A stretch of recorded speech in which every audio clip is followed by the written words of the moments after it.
Well, good morning, everyone, and thank you for joining us today. We appreciate it, and it's great to see all of you. This is our third quarter market and economic update. As you know, we like to do these on a quarterly basis. And so this will be, I guess, the last webinar before we do our State of the Economy at the start of 2024. But we have a lot to get into today. I'm Ryan Bouchey. I'm a wealth advisor and chief investment officer here with Bouchey Financial Group, and I am joined alongside my colleague, Paolo LaPietra. He's a portfolio strategist as well as a wealth advisor with our firm. So let's get into what we're going to talk about today. And, we sent out a market update on Friday. Title is Good News, Bad News again. And, that can reverse itself too, right? Is good news, bad news kind of felt like the theme of last week, but as we've seen over the weekend and the tragic happenings that are going on in the Middle East and in Israel, sometimes bad news geopolitically, economically can be good news for the market, as we've seen kind of over this past third quarter as we're looking at the data. So what we'll get into today, we'll talk about the third quarter recap. We'll go through, we're still seeing a very, very resilient economy, and that's a good outlook for both the economy as well as the stock market. We'll talk about the inflation readings, Fed, fixed income, and we'll close out. We'll talk about market outlook and expectations. Where do we go from here? And really, what are we looking at as a investment committee and as a firm to position the portfolios as we enter the last quarter of the year and into 2024.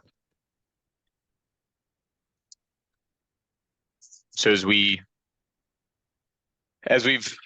seen recently, and especially oftentimes over the last 2 years, but really over the last few weeks or few months, it's all about the data. And we don't like to focus too much on the headlines or what's going on from a day-to-day basis. But what we're seeing is a lot of market movement based on whether it's the latest CPI readings and inflation numbers, whether it's what the interest rate environment's doing for treasuries, whether it's a Fed announcement. So many of these kind of day-to-day, week-to-week headlines and happenings and data points are really driving the market in the short term. And we'll kind of take a step back and view what we're seeing at a bigger, higher level. But lately, it does feel like it's all about the latest data. And today we had a little bit stronger of a inflationary report from the PPI report. Tomorrow's a CPI report, which will be a better indicator, I think, of what the trend is doing. But we are seeing a little bit of an uptick over the last 3 months of PPI. When we look at just year-to-date performance, and kind of continues the theme that we've had earlier in the year, in that this year has been a real reversal from 2022. If you remember, 2022, the NASDAQ was down the most. The S&P was down about 19%. The NASDAQ at its lowest point was down about 35%. I think it closed the year closer to 30%, but really tough year in the NASDAQ.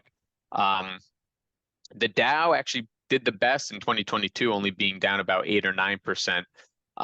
In interest rates being the shock that we saw last year, ag was down. And so far this year, again, it's almost flipped the script with the NASDAQ's up 27% through 3 quarters, the S&P up about 13%, the Dow up a little bit more than 2%, and the bond aggregate, Barclays aggregate index was up for most of the year. But as we've seen rates really spike through the third quarter, it's actually pulled back down about 1%. And we'll talk about kind of that driving factor of interest rates that we saw in the third quarter. So when we just kind of take a snapshot of our portfolios and where we're at so far from a tactical allocation perspective, you'll see where we're overweight and where we're underweight, if we can. Perfect. So, as we continue the conversations and where we're at from a equities perspective, we really don't hold any international equities at this point. We're overweight U.S. equities. It's by design. We can talk about it more at some point, but just given the current environment, again, with emerging markets, Europe really seeing some slowdowns, emerging markets being driven so much by China, just not an area that we like to be in right now. We're much more comfortable in U.S. equities. We've continued this year to have an overweighting to technology, as we've seen in the past. A lot of that comes from our holdings in a position like QQQ, which is a core position of ours. That's really helped, and we'll talk about how that has propelled the market so far year to date. We've made end of last year and throughout this year additions to quality, and that can mean a few different things.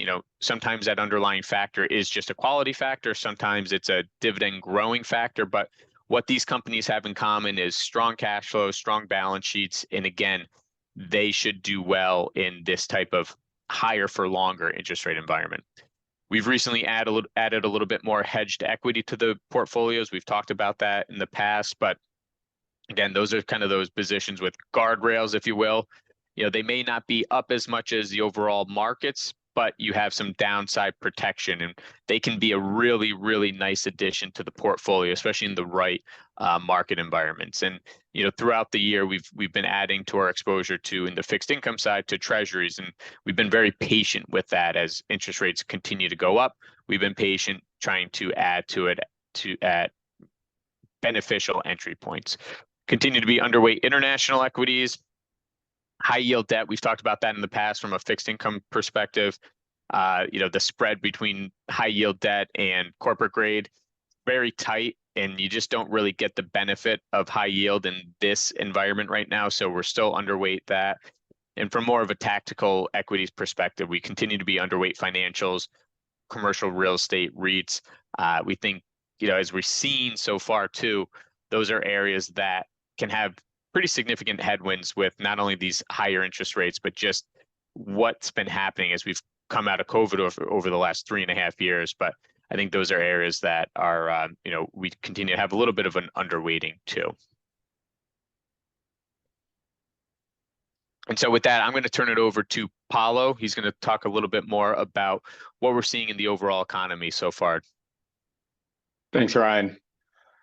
Let's hop into this resilient economy. And where I want to start this review of the U.S. economy is looking at the U.S.'s real GDP growth over the last 20 years. And if we take a look at this graph to the left, we can see a severe contraction in GDP growth in 2020 due to COVID and the economy shutdown. But with quantitative easing and stimulus injected into the economy, GDP growth came roaring back to that historical trend growth of 2%, which is highlighted in that dotted blue line. Now, looking at the start of 2022, we could see another slight retraction in GDP growth, specifically in Q1 and Q2 of last year, as we saw a slowing in consumer spending and investment, business investment, primarily due to fears of the impact of the Fed raising rates. But then the economy reaccelerates from Q3 of last year till now, and that's primarily off the back of a rebound in consumer spending. And if we take a look at the chart to the right, we could see a breakdown of the US GDP. And what we could see here is how important the US consumer is, with the US consumer consumption making up over 70%, or roughly about 70% of our economy. So in order to the US to sustain, growth and avoid a recession, it's important that the consumer remains resilient. And on the next slide, we'll take a look at, how the US consumer is faring. So we're taking a look at the overall health of the US consumer in three main categories here. First, starting with the US consumer balance sheet on the left, we could see that assets still drastically outweigh liabilities, which is a very healthy sign. We could also see on the liability side that mortgages make up the lion's share, being 66% of the overall liabilities. And this is a positive because over 90% of US homeowners with mortgages have a rate under 6%, which is also a main reason why home prices have remained stable in this higher interest rate environment we've seen over the last 2 years. Now, moving over to the top right, we could see debt payments as a percentage of disposable income. And while we've come off of 40-year lows that was due to COVID stimulus and the economy shutdown, this percentage is still only about 9.9%, which is right in line with the average over the last 10 years and still well below that 40-year average. And moving down to the bottom right, here we're looking at a percentage of loans in auto, credit card, and student loans that have been delinquent for 30 days or more. And auto loans and credit cards have ticked back up towards their 20-year average. And while student loan delinquencies have been dormant over the last few years due to the pause, repayments have resumed this month and is something that we'll be reviewing to see the effect it has on overall spending. So overall, the consumer continues to remain resilient, but we have started to see, some of the effects of higher interest rates have on household budgets. But as we all know, can't spend any money unless we have a job or we're lucky enough to be retired. So on the next slide, we'll take a look at the US labor market. And here we're taking a big picture look at the labor market and breaking it down also in 3 categories: non-farm payroll gains, labor force participation, and key labor market indicators. Starting with non-farm payrolls on the top left, we could see the robust job creation through the pandemic and starting to cool off as the job market and the economy have continued to normalize. Our last job report, which came out on Friday, showed a reacceleration in job growth, with the US adding 336,000 jobs in the month of September alone, which far exceeded the street estimate of 170,000. Job creation still remains very strong in the US, and a primary reason for this is just there's a very tight labor market. There's more jobs than there is able-bodied workers. And we could see this when looking at the labor force participation chart on the top right. This chart looks at the percentage of able-bodied workers in a certain age group currently working or actively seeking employment. And if we look at the light blue line, which represents the prime age group, ages 25 to 54, we could see these percentages have recovered from the pandemic and are, back towards those historical trends. However, if we look at the dark blue line, which represents the age group 55 plus, that's still significantly lower than its pre-pandemic norm, which is also better known as, that great resignation, which, really fuels that imbalance. Finally, looking at the bottom chart, this is a key labor market indicator, which looks at multiple areas in the labor market.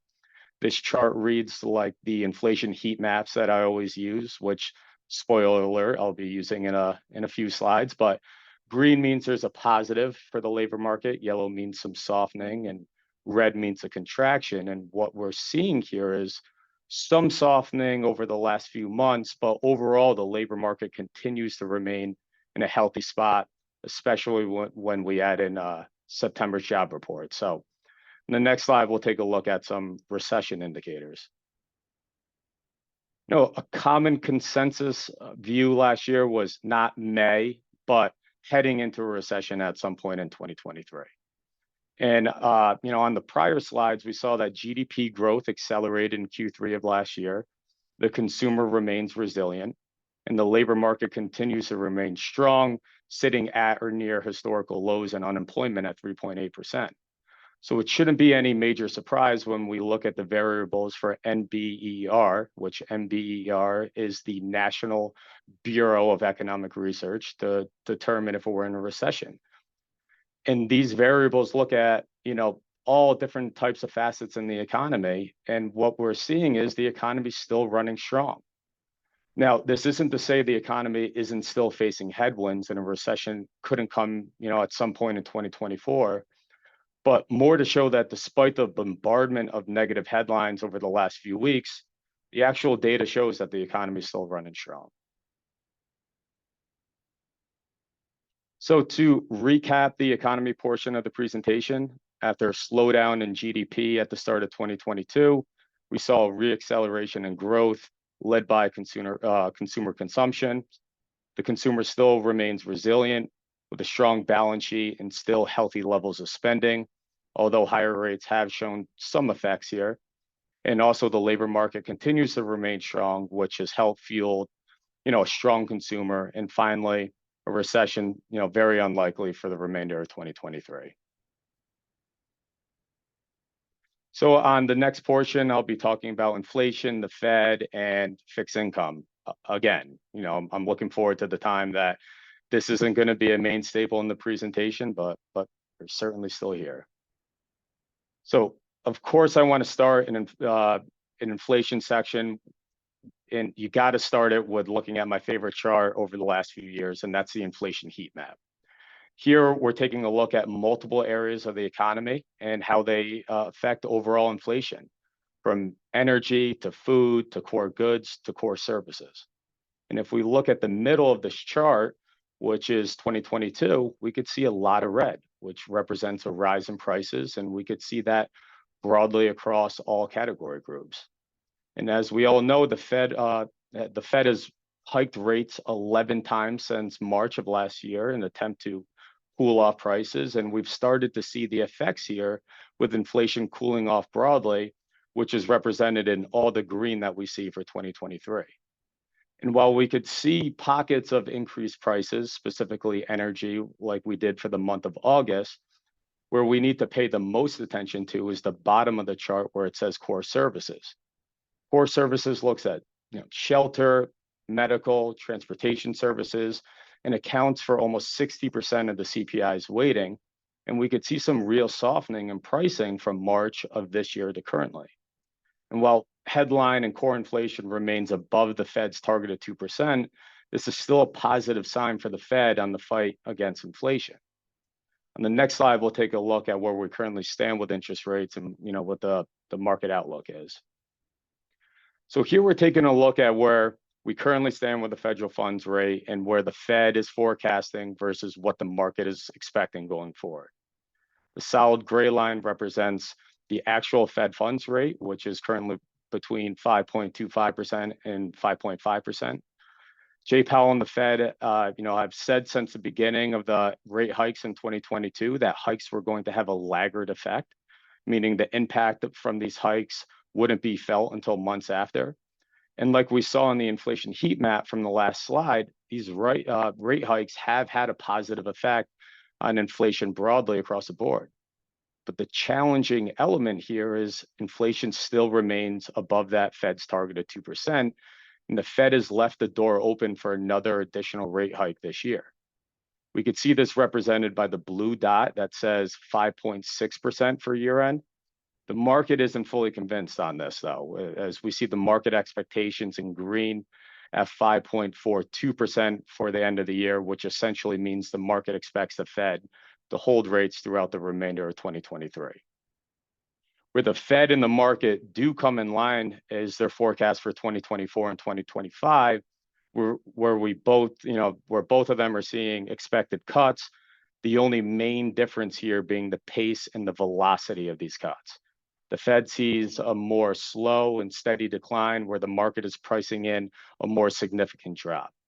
In either instance, where rates are currently coupled with the future backdrop of rates coming down, on the next few slides, I'll discuss, current bond valuations and the outlook going forward. So while the Fed raising rates as highly and as quickly as they did has brought some challenges over the last 2 years, what it's now providing is some very attractive valuations for bonds. Here on this chart, we're looking at the yield to worst valuations for multiple different bond categories over the past 10 years. And when I say yield to worst, what that means is the return an investor can expect under the worst case scenarios of holding, any type of certain bond. So focusing mainly on the left side of the chart, we're looking at US Treasuries, municipals, investment grade corporates, mortgage-backed securities, asset-backed securities. What we could see is that the yield to worst for these categories are the highest they have been in the last decade. So from a valuation standpoint, bonds specifically, US bonds too, are looking very attractive. Next, we'll take a look at, where current yields stand and what the outlook looks like for them going forward.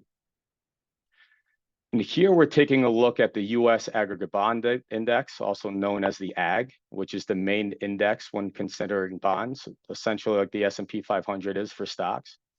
And what we're analyzing here is the correlation of the AG's current yield and what the AG's total return will be over the next 5 years. So the AG's current yield right now is near 5.5%.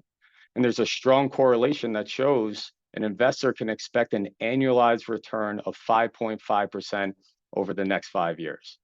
This is a major change from what investors receive from bonds over the last decade. And finally, 60-40 investors can become optimistic that 40% of their portfolio that's in bonds can actually produce growth over the coming years. The next slide, we'll be taking a look at, the risk reward profile for bonds. And one of the most important things to take into account when analyzing bonds is their correlation to interest rates. As interest rates go up, the prices of the bonds go down, and as interest rates go down, the prices of bonds go up. It's an inverse relationship. And this is important because even though there's a lot of conviction that we're at or near the end of the Fed's hiking cycle, there's still a possibility that inflation remains sticky or even begins to heat up again, and that will force the Fed to raise rates. So here on this chart, we're taking a look at the impact of different bonds if interest rates rise or fall by an additional 1%. And without going into each category, what we could see here is there's certainly more upside for bonds, which is highlighted in blue, which shows a 1% fall in rates, than downside for bonds, which is highlighted in gray, which shows a 1% rise in rates. So just like the stock market, it's nearly impossible to time or predict exactly where rates will go from here, but at these current levels, the risk profile for bonds look very attractive. So to recap this section of the presentation, we saw that the Fed has continued to make progress on inflation, but still have more work to get down to that 2% target goal.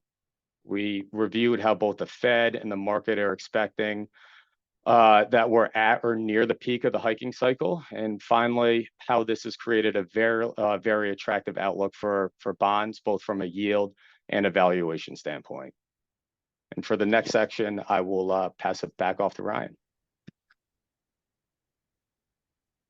Thanks, Paolo, and great job going through that data there. It's really good stuff. So I'm going to close it out here with just our market outlook and some closing thoughts about what we're seeing, the data, the information that we're using to piece together our process within the portfolios and how we view the markets through the end of this year, but also beyond that. And so I know we talk about this all the time, right? It's mainstream media, fear sells, so many negative headlines out there, and so much of that oftentimes can be noise. And so I want to dive into some of the charts and information that we're focusing on as we make decisions within the portfolio. So, talking about what's really driven this third quarter volatility, as Paolo's shown, economic data has been relatively strong and pretty solid across the board. So it's really not, the economy, it's not worse earnings for corporate America. As you can see, the green line kind of on the right side of that chart is the end of June. We had a little bit of a pullback of earnings expectations from there for the end of the year and also for next year. But right where those arrows point, July was actually a good month. The markets were up in July, even though expectations were coming down. But right where the S&P peaks at the end of July, earnings expectations have gone up slightly and even stabilized. So it's not earnings outlooks that's been bringing the market down this past third quarter. It's really been interest rates. And we saw, as you can see in the top under the dates, the 10-year treasury yields, I mean, rates went up almost 100 basis points in just the third quarter. I mean, that's a tremendous rise in interest rates, and that is going to create some volatility in the market.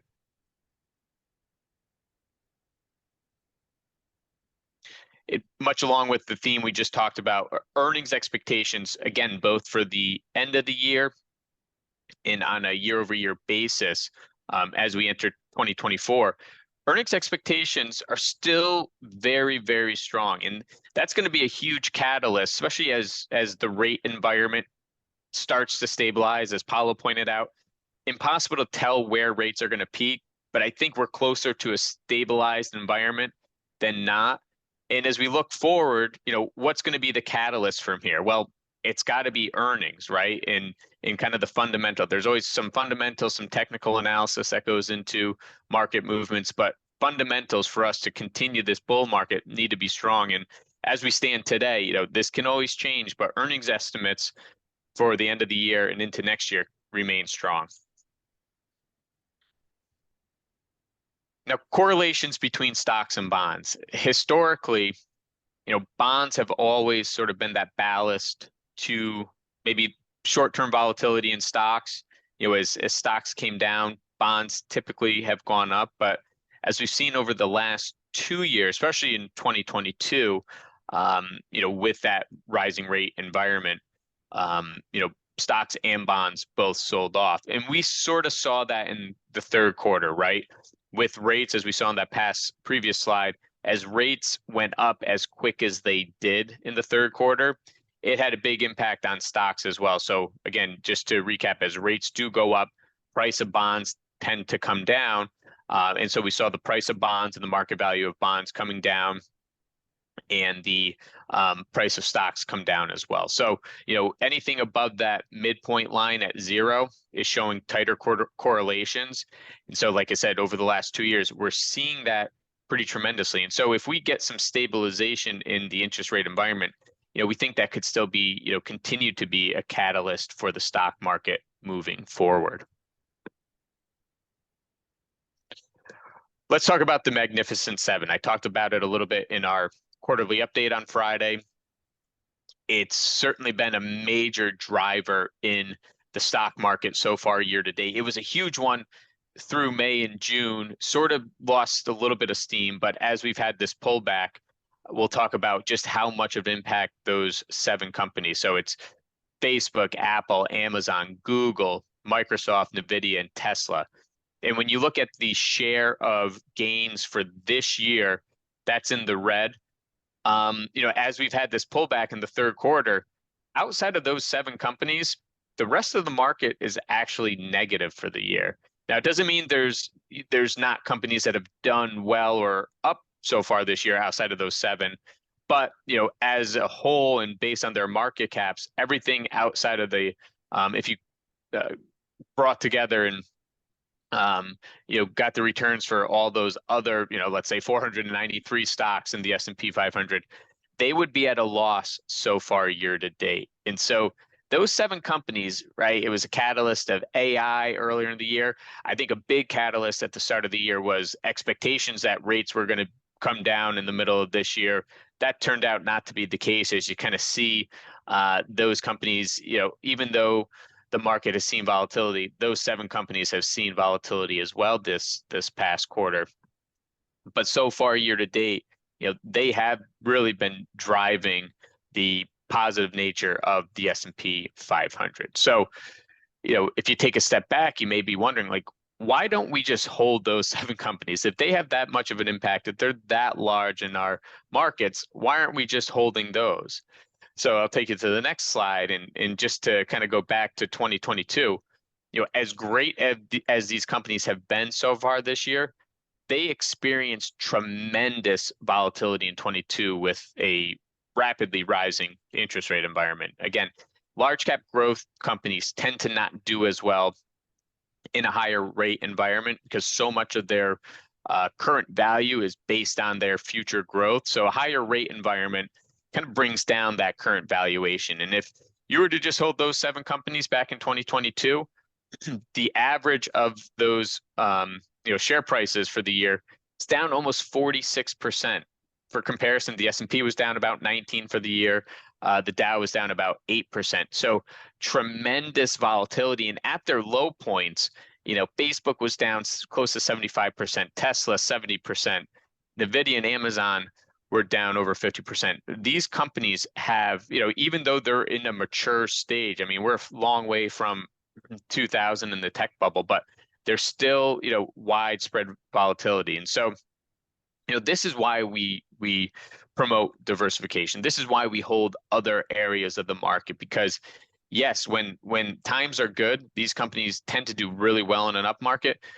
But there are some factors that could be holding them back in the future. I think they'll continue to do well if the market does well, but again, this higher rate environment has the potential to be a headwind. And so diversification and other valuations are really key. I just saw yesterday with the top 10 companies, which these 7 make up, but the top 10 companies in the S&P 500 right now make up about 31% of the overall index, whereas their earnings only make up about 21% of earnings for the S&P 500. So again, these companies tend to be more growth oriented, so that's not uncommon. But when you just see how much earnings potential is throughout the rest of the market versus just these companies and what they make up within the overall market, I think diversification right now in this environment is going to be a good thing. When we look at growth versus value spread, and again, I think the growth versus value story today is much different than it was back during the tech bubble, but you're seeing that spread. So the red line is, the growth index versus the blue line, which is the value index. And you're seeing that massive spread that is getting closer to the levels that we did see back in 2000 and 2001. And again, I do think these, the way we categorize companies is much different. Again, the growth companies of today are much different than they were back 20 years ago. But it's just an interesting dynamic right now that they've grown so far apart that, there could be some, especially from a fundamental and valuation perspective, some opportunities in other areas of the market. And that's why, we've talked about some of the additions to quality right now. And I think, those companies tend to have a little bit more of a value tilt, but in kind of this higher rate environment with some uncertainty in over the next 6 to 12 months with their, recessionary fears, whatever it may be, there could be some good opportunities in those other areas of the market.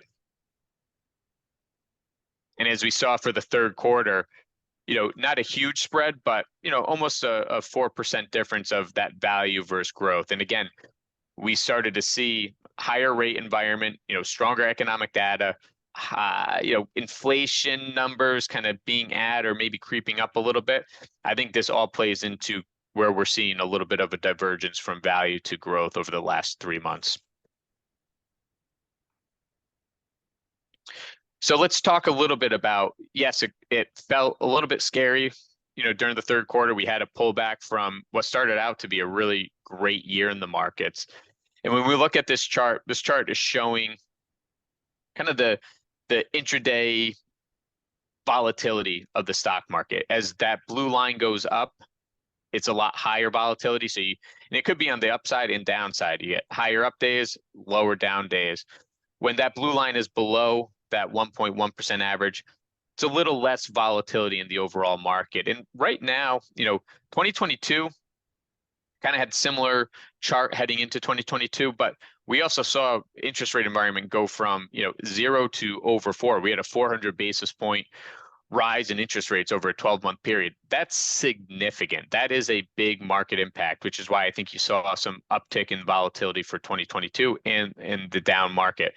When you see an environment like today, less volatility, more of a dull market, that can be a good catalyst for a longer term bull market. So right now, that saying never short a dull market, the market, even though we did have a sell-off in the third quarter, by historical volatility measures, actually wasn't too volatile. And I think that could be a good thing for the markets moving forward from here.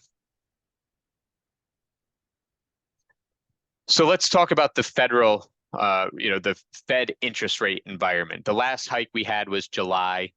As of last week, there was close to a 50% chance that the market felt the Fed could hike rates in either November or December. That's dropped significantly this week. It's actually only about a 25% chance. So, we're either at, if you look at this chart on the left side, it's a tightening cycle with stocks in purple, bonds in blue. The middle section is a pausing cycle, and the right side is an easing cycle. So if rates were coming down, right now we're either in the last, probably, the ninth inning of a tightening cycle, or we're in the midst or on the verge of a pause cycle. And a pause cycle can be very, very good for both stocks and bonds. As we've seen, if we're in a pause cycle, rates will probably, creep down a little bit. We still may have some room to go on the upside, but overall, you'll probably start seeing rates pull back. That's going to be good for bonds. And as we've seen both last year and this year, the market is craving the Fed to stop hiking interest rates. They're craving kind of a pullback in interest rates. And if we do get a true pause cycle, again, that can be very, very favorable to stocks. Now, if it gets to a point where the Fed starts easing and cutting rates, that tends to mean that the economy is slowing down. That's not as favorable to stocks. It could still be favorable to bonds, and that goes to Paolo's point with where the ag is today. We could have a really nice runway with fixed income from here. But as we stand today, if we are in this pause cycle or late innings of a tightening cycle, that could be a really good environment for both stocks and bonds. And typically, we'll just go over this real quick, but on average, over the last 50, 60 years, a pause cycle from the Fed lasts about 8 months. So if you've started the clock in July, we're only, let's say 3-4 months into that. I think we still have a runway from there. If we get another hike in November, December, odds are that would be the last one. And that could be really favorable setup, at least to enter the first part of 2024. Lastly, just talk a little bit about fear and opportunities to be opportunistic within the markets. We saw a huge drop in the fear index from only a month ago. A month ago, it was at 58. Last week when we ran this, it was at 17. When there's a lot of fear, overall, sometimes it can be a good time to take advantage of the markets. And we're seeing a little uptick so far this week. If you look at the next slide, over the last 3 or 4 years, we see that blue line is the fear index. The red line is the S&P. When you see those steep drops, so that blue line kind of bottoming out at the lower section of the graph, you actually tend to see the stock market do well from there. So we're seeing a current pretty substantial drop in it today. Again, that may be a nice catalyst for this fourth quarter. And because I know we oftentimes talk about it, and I remember at the State of the Economy, it was the biggest fear was our political environment. Just briefly kind of show one chart. I think it's important. We're starting to get questions on it as we head into 2024 about, an election year. So that blue line is historical. So that takes into account a long history of the 4-year cycle as we enter a election year. The red line is our current, let's call it 3 or 2 3/4 of a cycle that we've gotten through. And as you see, it doesn't have to line up exactly, but the trends are very, very similar. You do oftentimes in the pre-election year, it's not uncommon to have a really good start to the year with some volatility into the third quarter. And we've talked about that in the past. But as you see, oftentimes in election years, it may not feel that way because so much feels like it's at stake, can oftentimes be a good year for the market. So, I always think about the quote, history doesn't repeat, but it oftentimes rhymes. There is a lot of rhyme patterns here. And if that continues, again, it could be a positive momentum as we end the year and enter 2024. And so to wrap up, third quarter market downturn, really driven by interest rates. That was the catalyst to the volatility that we saw. Even though the market pulled back, it was down 7-8% at its lows. That's a long way from the average down cycle in any given year is about 15%. So we're actually only hit about half of that. So even though it felt a little scary in the third quarter, the volatility wasn't as high as it may have seemed. And just going back to that quote of never short a dull market. The Magnificent Seven, they have driven stock market returns so far year to date, but we are starting to see a little bit more breadth. We saw that value do a little bit better in the third quarter, starting to see other areas of the market do well. That's a positive. Diversification has, and I think will help moving forward. the current Fed position, if we're at the last hike or at a pause cycle, I think very favorable to both stocks and bonds from here. And as we've seen historically speaking, not as concerned right now about next year's election cycle, but that could change, but it may be different factors that change that. But historically speaking, not generally a catalyst for a market sell-off. So with that, again, we appreciate all of you for joining us today. I hope we found that informative and useful. If you have any questions for the investment team, for your advisor, please don't hesitate to reach out, give us a call. This is why we do the planning that we do. It's all the work that we do is to take into account, these sometimes uncertain times. But I think from what we showed, reason to be optimistic. And I think there's, enough there to have a catalyst for a runway from here. So again, thank you for joining us. Have a great rest of your day.